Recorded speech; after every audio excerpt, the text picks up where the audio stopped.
დიდი მადლობა სოფო, ეს იყო ჩემი კოლეგა სოფო ხუციშვილი და ინტერვიუ პაატა ბურჭულაძესთან. ახლა კი საქართველოს პირველმა ლეიბორისტმა სასამართლოში საჩივარი შეიტანა და არჩევნების შედეგებს არ ცნობს. შალვა ნათელაშვილია ჩვენი გადაცემის სტუმარი, მოგესალმებით ბატონო შალვა. დიდი მადლობა რომ ხართ ჩვენთან ერთად. ბატონო შალვა, ჩვენ ეს წუთია მოусვენეთ პაატა ბურჭულაძეს. ის ვერ მოხვდა პარლამენტში, ასევე ალასანია ტოვებს საქართველოს პაატა ბურჭულაძემაც თითქმის დატოვა პოლიტიკა, თუმცა კი მაინც არ არის მთლად ისე განწყობილი პესიმისტურად, მაგრამ რეალურად ის აღარ არის. პოლიტიკა რო დატოვა, ჯერ პოლიტიკაში უნდა იყო. ანუ რას მეანიშნებ? ბატონო პატამ ვერ მოასწრო ჯერ ღრმად შესვლა პოლიტიკაში და ვნახოთ აბა რა დონემდე შევა. ბატონო შალვა, ნინო ბურჯანაძეც ასევე არ ცნობს შედეგებს არჩევნების. ხომ არ მოხდა რაიმე თავისუფალი დემოკრატების ლიდერებმა დატოვეს პარტია და მოკლედ რაღაც გადალაგებები ხდება პოლიტიკურ სცენაზე. ხომ არ მოხდა გარკვეული გარიგებები ხელისუფლებასთან? თქვენ როგორი განცდა გაქვთ რა სიტყვით ამასთან დაკავშირებით? ერთადერთი მე არ ტოვებ ქვეყანას, იმიტომ რომ მე ქვეყანაზე მაქვს ჯვარი დაწერილი და ამ ჯვარს მე ბოლომდე მივიდა. რაც შეეხება ქალბატონი ბელა არ ეჭვიანობს იმედია. არა, მე გასაგებად თქვი რა ჯვარზეა საუბარი, რა თქმა უნდა. ბელასაც ჯვარი აქვს დაწერილი ქვეყანაზე და ჩემს ოჯახსაც და ჩვენ ყველა ოჯახიანად შეფიცულები ვართ, რომ ქვეყანას არ მივატოვებთ, რაც არ უნდა განსაცდელი გადაგვხდეს. და განსაცდელების კასკადი ჩვენ მადლობთ სოლიდარობისთვის. რა შემიძლია გითხრათ, სამწუხაროა, რა თქმა უნდა, ეხლა ეს პოსტსაარჩევნო დეპრესია ბუნებრივი მდგომარეობაა ნებისმიერი პოლიტიკოსისთვის, მით უფრო რომ პოლიტიკოსიც ადამიანია. იმის არ იყოს ერთხელ ჩაომიტანეს ლიბიიდან, როცა მუამარ კადაფის ცხონებული იქ მოღვაწეობდა, მისი პარტიის წარმომადგენლებმა მისივე დაწერილი მწვანე წიგნი, ასე ერქვა. აი როგორც მარქსის კაპიტალი, ისე იყო თქვა ამ კადაფის დაწერებში ეს წიგნი აღიარებული და იქ ეწერა ყველაფერზე როგორ უნდა მოვაწყოთ ცხოვრება, როგორ უნდა იყოს საგადასახადო სისტემა და სხვათა შორის არც თუ ისეთი უაზრები ჭკვიანეკაცი გახდათ ის პიროვნება, აგერ 30 წელი მართა ლივია და ყოველ შემთხვევაში მისი წასვლის შემდეგ ევროპაში ჩამოეხსნა საზღვარი, რომელიც აკავებდა აფრიკელ მიგრანტებს, ხმელთაშუა ზღვისა და ევროპის მიმართულები და აგერ დღეს რა ამბებია და ეს რაღაც ახალია, ბატონო შალვა, თქვენ კადაფის მოღვაწეობას რაღაც დადებითად აფასებთ. მოგწონთ კადაფი? არა, მარტო მე არ ევროპაშიც და ამერიკაშიც გადააფასეს და თქვენს რომ კი, ავი იყო, მაგრამ ჯობია ის ყოფილიყო, რადგან იმიგრანტთა ტალღა უკვე გახდა დაუკავებელი, შეუკავებელი, ხოლო ლივია დაშლილია რამდენიმე სამთავროდ და მოგესალმებათ, ეხლა იქ ამერიკელები ეხმარებიან, რომ ქალაქ სირტაზე აღადგინოს კონტროლი სამთავრობო ჯარებმა და ეს ხანგრძლივი პროცესი იქ მალე არ დაწყენდება ვითარება, ამიტომ აი ეს არის, რომ ასანთი არ უნდა გაკრა. საერთაშორისო ურთიერთობებში თუ ასანთი ერთი აინთო, მერე უკვე მიდის ჯაჭვური რეაქცია და მერე მის შეჩერება. საქართველოს გაკრა ასანთი ურთიერთობებში. რას ხედავთ? როგორ გავკარით ჩვენ ასანთი. ხო და ამას ვამბობ, რომ პოლიტიკოსის ადამიანი მეთქი ცხონებულს იქ ეწერა ერთი თავი, ნუ კაცებზე ეწერა, კაცი ვინ არის, რა არის, რა ევალება, ოჯახის შენახვა იქ რამდენი ცოლი წავს, იმდენი სიყვარული, იმდენი პატივისცემა და ქალზე ეწერა. ქალიც ადამიანია. დიდი მადლობა ბატონო შალვა. არა, ეს გადაფიწერდა ამას. ანუ პოლიტიკოსის ადამიანია, ბუნებრივია, მაგრამ საქმე იმაში გახლავთ, რომ პოლიტიკაში ყოფნას როცა გადაწყვეტს პიროვნება, მას ხო ამას არავინ არ აძლევს, თვითონ წყვეტს. უნდა შეგუებული იყოს სტრესულ ვითარებას, უნდა შეგუებული იყოს, რომ ყოველთვის ტაშისკვრით არ იქნება გზა მოფენილი და იავარდებს არავინ არ გაიგებს ფეხქვეშ, არ უნდა ელოდოს მადლობა საზოგადოებისგან, რომ ვაიმე შენი ჭირიმე რა კარგი ხარ, აი შენით დაუტყბები და ოღონდ შენ იყავი და სადმე არ წახვიდე და რაზეა საუბარი, ხმის მოცემა და ხელისუფლებაში ყოფნა გარანტირებული გაქვს, არ უნდა ელოდოს გაკეთებულ დიდ საქმეებზე მადლობასაც. იმიტომ რომ ის ვალდებულია გააკეთოს საქმე. გააკეთოს საქმე, რომელიც თვითონ ოჯახს, თვითონ პიროვნებას, სახელმწიფოს წაადგება. ანუ ეს არის მოვალეობა, ვალდებულება და გაბუტვა ხალხზე და მით უმეტეს ასეთი ფორმები დემარში და წასვლა ახლა რაც გააკეთეს ჩვენმა მეგობარმა თავისუფალმა დემოკრატებმა, ეს არ ჯდება არ მარტო პოლიტიკის ფარგლებში, არამედ არ ჯდება ქვეყნის წინაშე მდგარი ისტორიული მოთხოვნების კონტექსტში. და რატო? ქვეყანას დღეს ჭირდება მებრძოლი პოლიტიკა, მებრძოლი პოლიტიკოსები. იმიტომ რომ მოვლენილი გვყავს ჯადო ჯადო ეშმაკებისგან მოგზავნილი, გადამგდები, თაღლითი, კრიმინალი ბოროტი კაცი ივანიშვილის სახით, რომელმაც იყიდა საქართველო, რომელსაც გონია რომ ყველა ჩვენგანის ყიდვა შეიძლება, რომელსაც გონია რომ ყველა მივეყიდებით და რომ ის არის თქვათ აი იმ დუქნის გამგე, სადაც აბსოლუტურად ყველაფერი ყიდიან და ყველაფერი იყიდება და ჩვენ ეს პრეცედენტი უნდა მოვსპო და დავამთავროთ. იყიდა ივანიშვილს ვინმე, აი თუნდაც ეხლანდელი პოლიტიკური სპექტრიდან, ვინც ვერ გაიმარჯვა დაუშვათ არჩევნებში. საკმაოდ მსხვილი მოთამაშე პარტიები დარჩნენ პარლამენტს გარეთ. არა, იცით, თქვენი შეკითხვა ძალიან ისეთი ორიგინალურია და ალბათ გათვლილი იმაზე, რომ კიდევ ერთხელ გავიხსენოთ, რამდენ მილიონად იყიდა პოლიტიკური პარტიები ბიძინა ივანიშვილმა 2012 წელს. თანაც იყიდა არა ისე, ჩუმად კი არ მიცა მარტო. ჩუმად რაც მიცა ის სხვა, ოფიციალურად გადაურიცხა.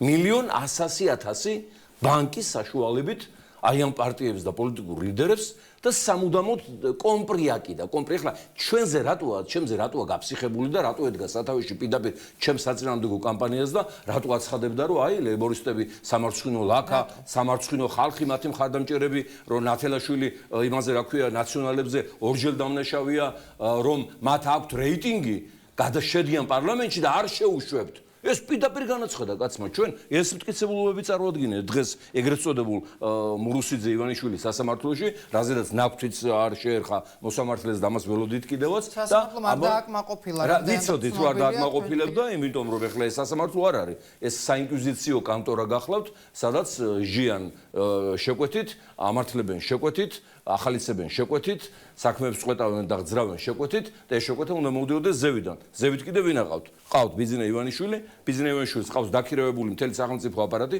ყველა მისი თანაშემწეა, ამიტომ რასაც ის მოინდომებს, გადაწყვეტილებაც მით უმეტეს პოლიტიკურ საქმეებზე, საარჩევნო საქმეებზე და იმ საკითხებზე, რაშიც ივანიშვილის წვლილი არის უზარმაზარი, იმიტომ რომ არჩევნები ფაქტურად გააყალბა ამ პიროვნებამ, არჩევნები ფაქტურად იყიდა აი ამ ფულის ტომარამ, გამოიყენა ხალხის უმწეო მდგომარეობა ბოროტად, ადამიანს რო არ უნახავს ხორცი საკუთარ ოჯახში რამდენიმე თვის და წლის განმავლობაში და ადამიანს რო ბავშვების მაგივრად ჩონჩხები ყავს, იმიტომ რომ საკვები აკლიათ, ამ ადამიანს რო მიადგები ღამე და ეთქვი რომ 350 იქნება ოჯახზე, ერთი ტომარა ფქვილი, თქვათ იგივე გააკეთეს თიანეთის რაიონში, იგივე გააკეთეს დუშეთის რაიონის სოფლებში და ხვალ ხმა მომეცი, ეს ადამიანი უკვე იძულებულია სიცოცხლის გადასარჩენად ეს გააკეთოს და აი ამას ქვია უმწეო მდგომარეობის ბოროტად გამოყენება, ნდობის ბოროტად გამოყენება, რაც რომაული სამართლიდან დაწყებული დღემდე თანამედროვე სამართალში ბათილად და დანაშაულად ითვლება. ყველა გარიგება დადებული ნდობის ბოროტად გამოყენებით და უმწეო მდგომარეობის ბოროტად გამოყენებით, ნარდობა, ქირავნობა, გირავნობა, სავაჭრო ხელშეკრულებები, ვალდებულებითი სამართლის ყველა ინსტიტუტი ბათილად ითვლება. ის მოგეხსენებათ კარგად სამოქალაქო სამართალში და პლუს ამას სისხლის სამართლის კოდექსი იშება. იცნეს ეს არჩევნები. არა, ლეგიტიმურად არ უცნია. ჯერ ეგეთი ჯერ შუალედური დასკვნებია და საბოლოო დასკვნებს გააკეთებენ მეორე ტურის შემდეგ და მეორე ტურის შემდეგ რა იქნება, ჩვენ არ ვიცით, მაგრამ ის რაც განაცხადა აირაი, მენდიაიმ, ის რაც განაცხადეს სხვებმა, იმაზე უარესი განაცხადები იყო, ვიდრე 2003 წელს ვარდების რევოლუციის წინ აცხადებდნენ ეს ორგანიზაციები. ეხლა საერთაშორისო სადამკვირვებლო ორგანიზაციები მოგეხსენებათ, ხელმძღვანელობენ დიპლომატიური პრინციპით, რომლის თანახმადაც დიპლომატს იმიტომ აქვს ენა, რომ თავისი ნამდვილი აზრების ძირითადი ნაწილი მაინც დამალოს.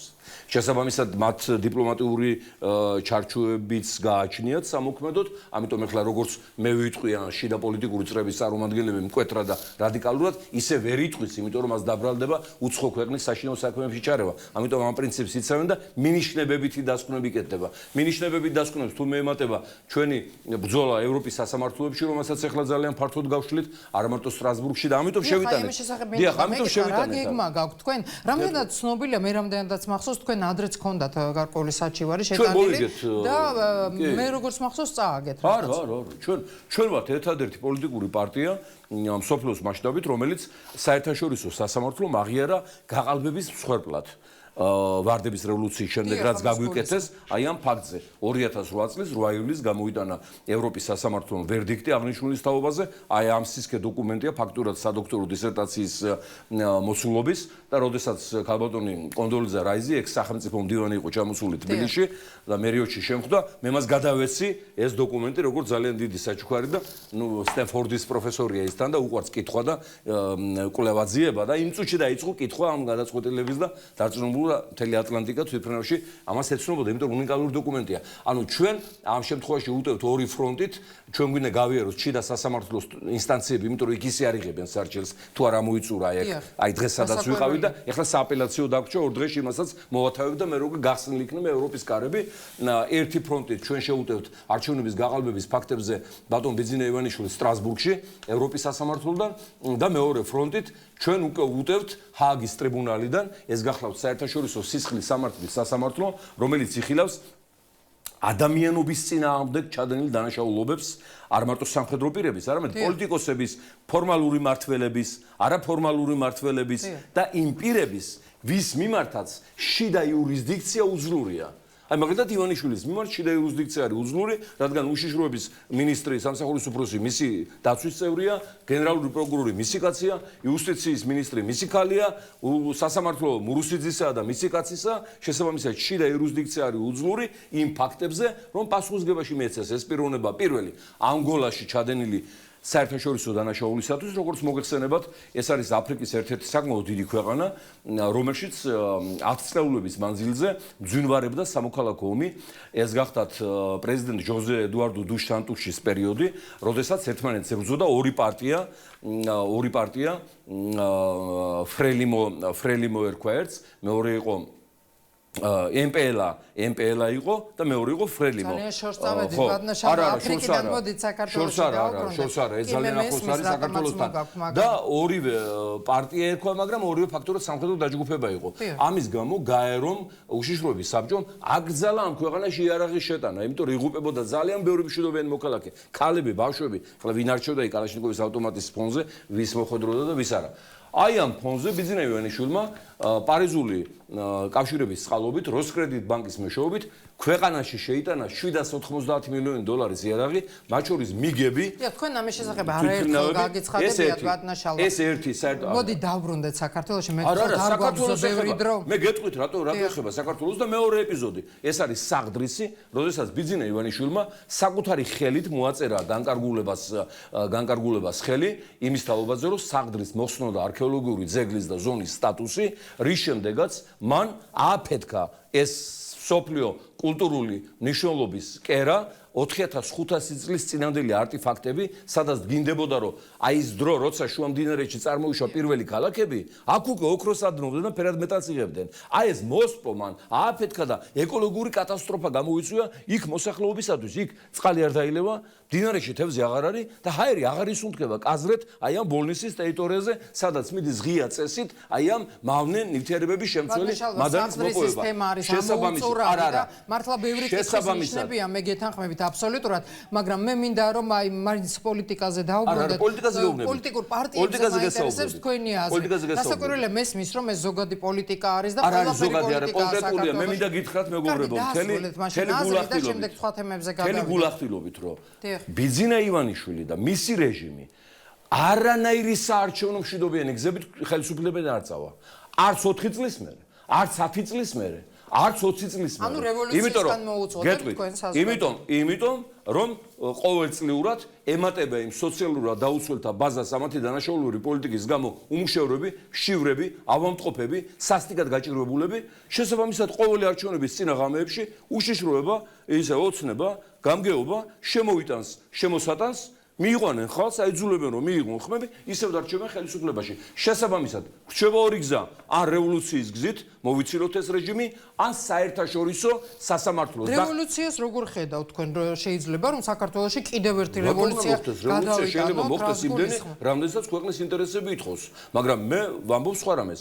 იქნებ როგორმე ეს გზა ჩვენ ავირიდოთ, იმიტომ რომ ხალხი ამდენ გაჭირობას ვერ გაუძლებს, აი ხედავ დამთავრდა თუ რა არჩევნები, რაც გაცეს ხალხზე, არჩევნებზე რაც დახარჯეს, იმის ამოღება უნდა 100 მაგად, აწყვიტეს ლარის კურსი და 2.53-მდე ავიდა ლარის კურსი. ეს განსხვავება ამ თანხებში, ამ კურსებს შორის ხო იხსნება და მიაქვს ბანკირებს, ივანიშვილის ქართულ ბანკს, ხაზარაძის ბანკს, გილაურის ბანკს, პაპაშვილის ბანკს, ეს ყველაფერი ერთ საერთო პტომარაში და საერთო ოფშორებში გროვდება. ანუ აი ის რაც დახარჯეს და რასაც ჩვენ ვეუბნებოდით ხალხს, რომ დანახარჯს ამოიღებენ ისევ თქვენ ხარჯზე 100 მაგად და 1000 მაგად.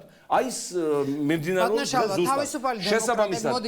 შესაბამისად, მოკლედ გეტყვით, შესაბამისად რჩება ერთ-ერთი მშვიდობიანი გზა საერთაშორისო ტრიბუნალის მეშვეობით საქმის აღძვრა. ივანიშვილის პასუხისგებაში მიცემა, აი როგორც მილოშევიჩი წაიყვანეს ბელგრადიდან სპეციალურმა ჯგუფმა, აი ეს მისი გაცილება აეროპორტში, ჰააგის ტრიბუნალზე დაჯდომა და პასუხისგება მშვიდობისა და საერთაშორისო უსაფრთხოების წინააღმდეგ ჩადენილ დანაშაულებებზე ანგოლასა და საქართველოში. შესაბამისად, ჩვენ როგორც პოლიტიკური ძალა რომლის ტოლი და რომლის გავლენისა და იმიჯის მქონე ძალა საქართველოში 20 წელი არ არსებობს და მოდი ახლა ჭეშმარიტებაზე თვალს უნდა ვუჭერთ ეს პარტიები იშლებიან, იქნებიან, მიდიან, მოდიან ჩვენ ამიტომ ჩვენ გვძნობთ ჩვენს პასუხისგებლობას და ჩვენ ამ პასუხისგებლობას ჩვენ დაწყებულ საქმეს ბოლომდე მივიყვანთ. კი ბატონო. ხო, მაგრამ აღარ გრჩება ამდენი დრო, ამიტომ ძალიან მოკლედ უნდა გავიაროთ. ახლა სხვა კითხები ანგოლას შევწირეთ მოკლედ თელი საერთოდ. არა, ანგოლას არა, შევწირეთ საქართველოს. საქართველოს ინტერესებისათვის უნდა მოხდეს ამ დამნაშავის დაპატიმრება. ვინაიდან შიდა იურისდიქცია უძლურია ამ ფუნქციის შესასრულებლად, ჩვენ ვრთავთ საერთაშორისო ტრიბუნალს. სხვა გზით ამას ჩვენ ვერ მოვიცილებთ და ერთჩვენიერ დღეს ყველა ვიქნებით ივანიშვილის ოფიციალური ყმები. ჩვენ თუ ყმობა გვინდა, კი ბატონო, მაშინ ამაზე შევთანხმდეთ, მაგრამ მე ვიცი, რომ ქართველი ხალხი ვერანაირ ყმობას ვერ შეეგუება, არ უეგუებოდა და არ ეგუება. შესაბამისად, ჩვენ აი ამ ქართველი ხალხის სურვილს ვასრულებთ და მოქმედებთ. აღარც ვიცი რომელი კითხოთ, იმიტომ რომ ძალიან დავიმატე დრო და პრობლემა რა არის, მე არ მეჩქარება. სხვა სტუმრები გველოდებიან, თორე დიდი სიამოვნებით. პრემიერმა კვირიკაშვილმა გააკეთა და ანონსა მთავრობის ცვლილება და ალბათ ეგ ისია პრემიერი, როგორც მე ვარ კამბოჯის პრინცი. არავითარი პრემიერი არ არის, ეგ არის მაჩიკ ნაპაბეგუშკახ.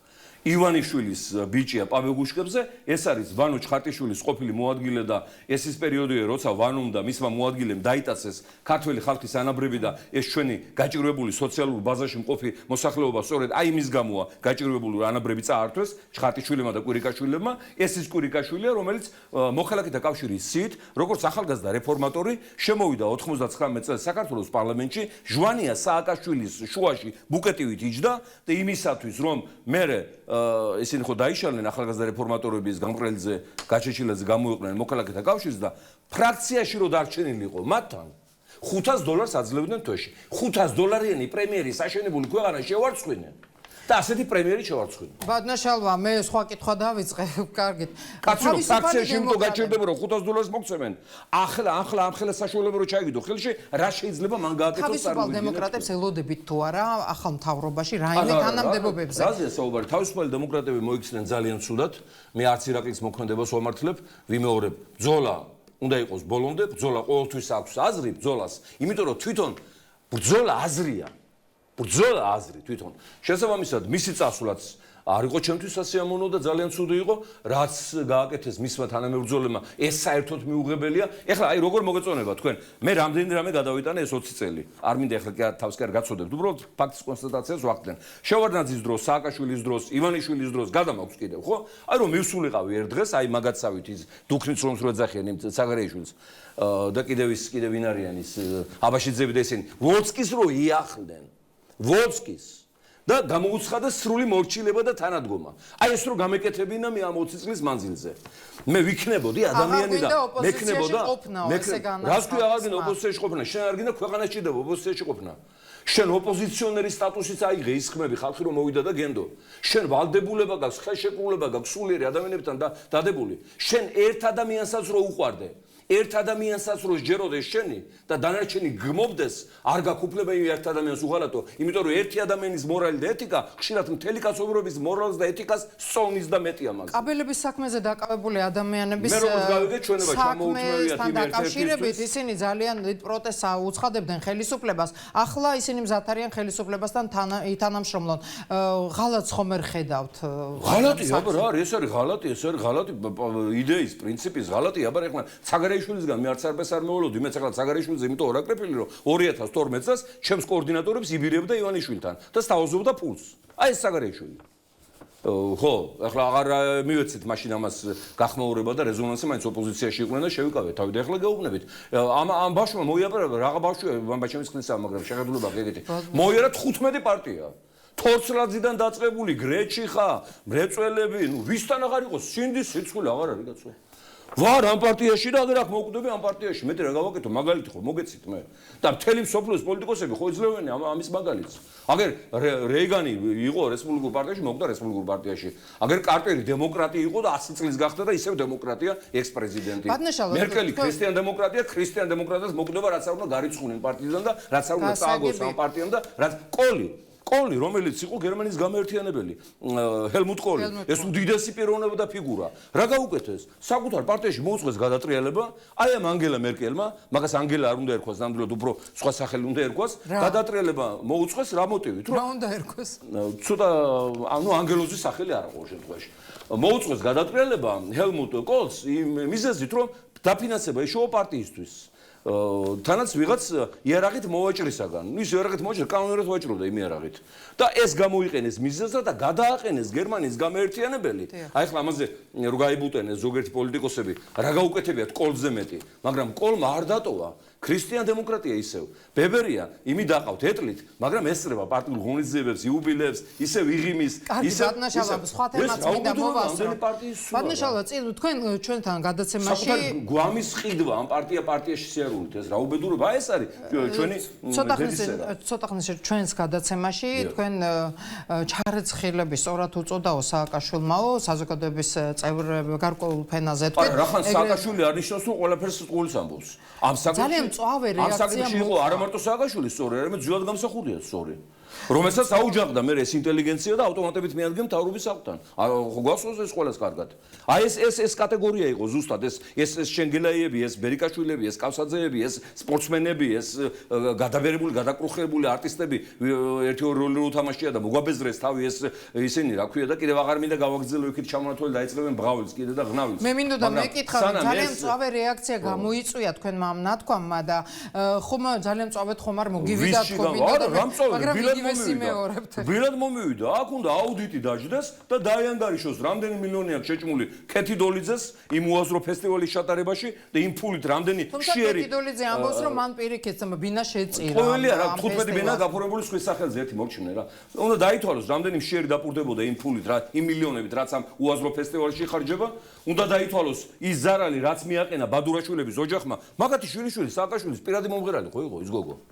პირადი მომღერალი იყო სააკაშვილის შვილიშვილი და ბებია გამოდის და ჩვენ გვაბრალებს რაც მოძრაობას და ნალიაზე. მორალი არის საერთოდ. მე მახსოვს ამის მეუღლე პირადი მომღერალი აბა რა ესე დაკვრაზე უწახვალ და იმღერები სააკაშვილის. მე მახსოვს ამ დედაკაცის ქმარი და დავიჭირე ჩვენ პროკურორში რომ მუშაობდით კულტურის მინისტრი იყო კაცი და გადაყარა ხალხი ბინათმშენებლები 1 მილიონში გადაყარა მინისტრი რომ ამას გააკეთებდა მაშინ კომუნისტების დროს მინისტრები იყვნენ უზრუნველყოფილი და თუ ბუნებით არ იყავი შინაგანად თაღლითი და გამოუსწორებელი ეს არ უნდა გაეკეთებინა. ამ ოჯახს თავი გამოეყოფა საერთოდ. კიდე სხვებს იგივე ამ შენგელაებს ეს ნიკუშას ეს მოშებული წვერები ერთი ამის დახატული რამე ვინმეს ანახა კაცო რისი მხატვარია რა მხატვარია ამ შენგელაებმა უწევდეს ხელისუფლება აი დამსახურებულ ადამიანებს ანგარიშს. აი დავუშვათ გიორგი შენგელაია იყო ძალიან ნაწყენი და ბატონი ელდარი და გიორგი შენგელაიამ მიმართეს პრემიერს და უნდათ რომ მათ დედულეთში საგარეჯოში კონკრეტულად მათ მიერ წარდგენილი კანდიდატი დაეყენებინა ხელისუფლებას. რატომ უნდა წაეყენებინა? მათ საერთოდ არ დაელაპარაკა და ძალიან ნაწყენები იყვნენ ღიად გამოხატავდნენ. აი პირკაში სწორი გაუკეთებია. არ უნდა უწევდეს ხელისუფლება. არ უნდა უწევდეს. არა, უნდა უწევდეს ანგარიშს ხელისუფლება ნიჭს, პროფესიონალიზმს, ზნეობას, წესიერებას. ამ კატეგორიაში შეიძლება მათი წარმომადგენლის გავიდეს, მაგრამ იმის გამო რომ შენგელაია ხარ და ჯანსუღ ჩარკვიანი ხარ, არ ნიშნავს იმას რომ შენ დაგინიშნო პოლიციის უფროსი. კომუნისტების დროს ხო იცი როგორ იყო? იქიდან არიან ესენი მიჩეული. თქვათ აი ესეთ შენგელაიას ან ჩარკვიანს ან ვიღაცას დაუნიშნავდნენ პოლიციის უფროსს. ის პოლიციის უფროსი მე ინახავდა ამ ოჯახს. ფულს რასაც აკეთებდა ნაწილი ჩამოკვდა. მე მგონი არ არის სწორი ეს. როგორ გაგდრება ჯანსუღ ჩარკვიანს ერთი-ორი პოლიციის დანიშნული ყავდა. ჯანსუღ ჩარკვიანის ქალიშვილი გამოდის და ამერიკასა და დასავლეთს აქებს იმ დონეზე, რომ ჩემი თავი მგონია დასავლეთის მტერი. ეს ჯანსუღ ჩარკვიანის ოჯახია, რომელიც ჯანსუღიც ეტყფოდა რუსეთს, ლექსებს უწერდა, შევრნაძეს არ მოცილებია გვერდიდან. და ეს ოჯახი გაყოფილია პრორუსულად და პროამერიკულად. პროამერიკულად იმიტომ რომ ბიზნესი აქვს, სამშენებლო ბიზნესი, მილიონერები არიან მისი ქალიშვილის და მისი სიძის ოჯახი და იქ რომ დაცვა ქონდა დასავლეთიდან. ხშირი სტუმარია ჩვენი გადაცემის და საკმაოდ საინტერესო მოსაზრებები აქვს ხოლმე ბატონო. საერთოდ რა მინდა გითხრათ, იცით? მწერალმა უნდა წეროს, პოეტმა უნდა პოეზიას ემსახუროს, სახეობა პოლიტიკაში არა. მათი საქმე არის გამგებლის დანიშვნა, დეპუტატად გასვლა პარლამენტში, როცა აზიარახა რა არის პოლიტიკა, რით განსხვავდება კანონის დისპოზიცია სანქციისაგან, რას ამბობდა ვებერი, რას ამბობდა ფოიერბახი, რას ამბობდა კანტი, რა იყო კაუცკის იდეოლოგია, რა იყო მემარჯვენე ლიბერალური იდეოლოგიის ძირითადი არსი, როცა არაფერი არ იცი, გარდა იმისა, რომ რამდენიმე როლი ითამაშდა, რამდენიმე წიგნი დაჯღაბნე არც ისეთი მაღალი დონის და ხარისხის, ხო? დაჯექირა და შენი ხელოვნება და შენი პროფესიონალიზმი დახვეწე. დაგვანებე თავი. დღეს უკვე ისეთი სიტუაციაა, რომ ქართულ პოლიტიკაში ყველა პოლიტიკოსების გარდა პოეტი, მწერალი, სპორტსმენი, ბანდიტი, ბიზნესმენი, მილიარდერი, მილიონერი, მსახიობი, ყველა პოლიტიკოსის გარდა. ანუ ქართულ სივრცეში მოკვდა პოლიტიკა და დაიწყო არაპოლიტიკოსთა ზეობა. ეს არის ძალიან საშიში, ეს არის იგივე, რომ თვითმფრინავის საჭეს მიუჯდეს ტრაქტორისტი. და იმ თვითმფრინავის ბედი რა იქნება თქვენ? კარგად წარმოგიდგენიათ. იმიტომ ყოველდღიურად ეს ლარის კურსი ხტუნობს, იმიტომ ყოველდღიურად პროდუქტები ძვირდება, იმიტომ ყოველდღიურად საერთაშორისო ურთიერთობებში ჩავარდნები და კრიზისი, აი სადამდე მივიდა საქმე. იღებდნენ ევროსაბჭოში უკრაინის მხარდამჭერ რეზოლუციას რუსეთის ოკუპაციის წინააღმდეგ, ხვა ჩვენზე უნდა მიიღონ ეგეთი რეზოლუცია და ჩვენ დაგვჭირდება უკრაინელების დახმარება და ქართული დელეგაცია, ივანიშვილის დელეგაცია დაიმალა. დაიმალა საერთოდ. კარგი, ბატონო შალვა, ბოლოს არ შემიძლია ისე დაგემშვიდობოთ, რომ წანისის მოვლენასთან დაკავშირებით არ გკითხოთ. წანიში იცით თქვენ მოხდა ტრაგედია, 3 ადამიანი შეიჭრა საწვრთნელ ბაზაზე, საიდანაც გუშაგის გასროლის შედეგად ერთ-ერთი მათგანი გიგა შენგელია მისი ტყვით დაიღუპა. მამა შენგელიას მამა აცხადებდა, რომ მისი ვაჟი გამორიცხულია იარაღით შესულიყო სადმე, ხოლო დღეს მან შეცვალა უკვე ჩვენება და ის ამბობს, რომ არ არის გამორიცხო ბაზაზე შევიდა თავის თვალი დაათვალიერა ადგილი და ამის შემდეგ მან უკვე შეცვალა ჩვენება და ის ამბობს, რომ შესაძლებელია მისი ვაჟი იყო იქ რაღაცის მოპარვის მიზნით. ძალიან მიჭირს ახლა ამ ფორმულირების გამეორება, მაგრამ მან ესე თქვა. თქვენი შეფასება მაინტერესებს, რა შეიძლება იქ მომხდარიყო, როგორ ფიქრობთ? რა შეიძლება იქ მომხდარიყო, ამაზე მოგვიანებით გეტყვით, თუმცა დასაწყისში თავსხრი იმ ახალგაზრდის ხსოვნის წინაშე ღმერთმა ნათლში ამყოფოს და ჩვენ დასაკარგი შვილები ნამდვილად არ აკვავს და ისე განვიცადე, როგორც საკუთარი სისხლი და საკუთარი ხორცი და ძალიან ძიმე ამბავია რა თქმა უნდა. და ის სროლელიც რა დღეში იქნება და ფაქტურად ისიც სწორად მოიქცა თუ არა გუშაგი ამ შემთხვევაში როგორ აფასე? შეიძლება ფორმულას სწორადაც მოიქცა, მაგრამ შეეძლოთ ბოლო-ბოლო დაეკავებინათ. კითხვები არ გიჩნდება. ბოლო-ბოლო დაეკავებინათ, შემოერტყათ 1-2 რა პრობლემა იყო. ნუ ყოველ შემთხვევაში ახლა ამ დეტალებზე მე არ განვივრცობი. მე ვიტყვი სხვა რამეს. აი დანიის სამეფოში რაღაც ვერ არისო რა, ხო არ ეგეთ გამონათქვამი. თავდაცვის სამინისტროში რაღაც ვერ არის წესრიგში. ჯერ იყო ის მანქანა გადაბრუნდა და ის ახალგაზრდა გარდაიცვალა ერთი და უამრავი ჯარისკაცი დაზიანდა. მერე ისევ გრძელდება მოწამლუების საკვები პროდუქტები არ შეაქვთ იმ ხარისხის და ასაიდუმლოებენ და არ ამბობენ ამას, რა ხარისხისაც ჯარისკაცი სჭირდება იმისათვის, რომ მინერალები შევისოს მისი ორგანიზმიდან და გაუძლოს ძალიან დიდ დატვირთვებს, ვარჯიშს და სტრესს. შემდგომში უნდა გავითვალისწინოთ კიდევ ერთი გარემოება, რომ ეს კრწანისის ბაზა არ არის შიდა სამხედრო ბაზა, ეს ნატოს ბაზაა პრაქტიკულად, სადაც ამერიკული ინსტრუქტორები მუშაობენ, ამიტომ შეიძლება მრავალნაირი ვერსიები განვავითაროთ, მაგალითად რუსეთის პრესა აღთვალებით შეხვდა ამ ფაქტს, როგორც ნატოს ბაზაზე თავდასხმა ისე შეაფასა. ნუ ბავშვები შეიძლება მიდიოდნენ მართლა ეგზმაკაცის სანახავად, მაგრამ ნუ არაფრის გამორიცხვა არ შეიძლება პროვოკაციის შეაბა ვიღაცამ ეს ახალგაზრდები, არც ამის გამორიცხვა შეიძლება, მაგრამ მე მინდა აი თევზი თავიდან ფუჭდებაო, ხო ანათქვამი. მინისტრით მინდა დავიწყო.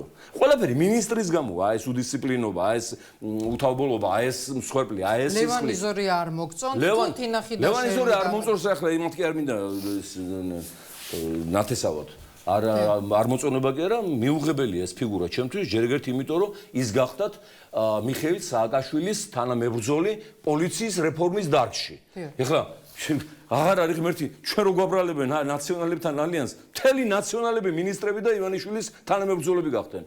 პოლიციის აკადემიის რექტორი იყო კაცი და გამოყარა ბავშვები, უამრავი ახალგაზრდა ბავშვები გამოყარა და ახლიდან გამოაცხადა მიღება და დატოვა ქუჩაში, ბევრი ციხეში მოხვდა, ბევრი საზოგადოებრივ წავიდა. რეპრესიები ჩაატარა ახალგაზრდების წინააღმდეგ ლევან იზორიამ. მერე რომ ამოკლეს პანჩური და გამოაგდეს სააკაშვილმა ხო იცით, იცოდა გამოყენება ბოლომდე ადამიანს და მე რა მოკრავდა პანჩურს და გამოაგდებდა. მერე გახდა ოპოზიციონერი და გახსოვთ რომ გვიმტკიცებდა რომ 1 ლარი უნდა ღირდეს ბენზინი მეტი არაო. როცა ხელისუფლებაში მოხვდა და მინისტრი გახდა, თუ არის ეხლაც იმავე აზრის რომ 1 ლარი ღირდეს ბენზინი. აი ეს არის ყვარყვარეობა რომელიც მე მიწოდა მათმა უფროსმა, უბრალოდ თავის სახელი მე მიწოდა, რა თქმა უნდა, ეს არის ყვარყვარეობა, ყვარყვარეობით არის გარშემორტყმული მრავალ პარტია, მრავალ პატრონმოცვლილი მინისტრები, ლიდერები, პოლიტიკოსები.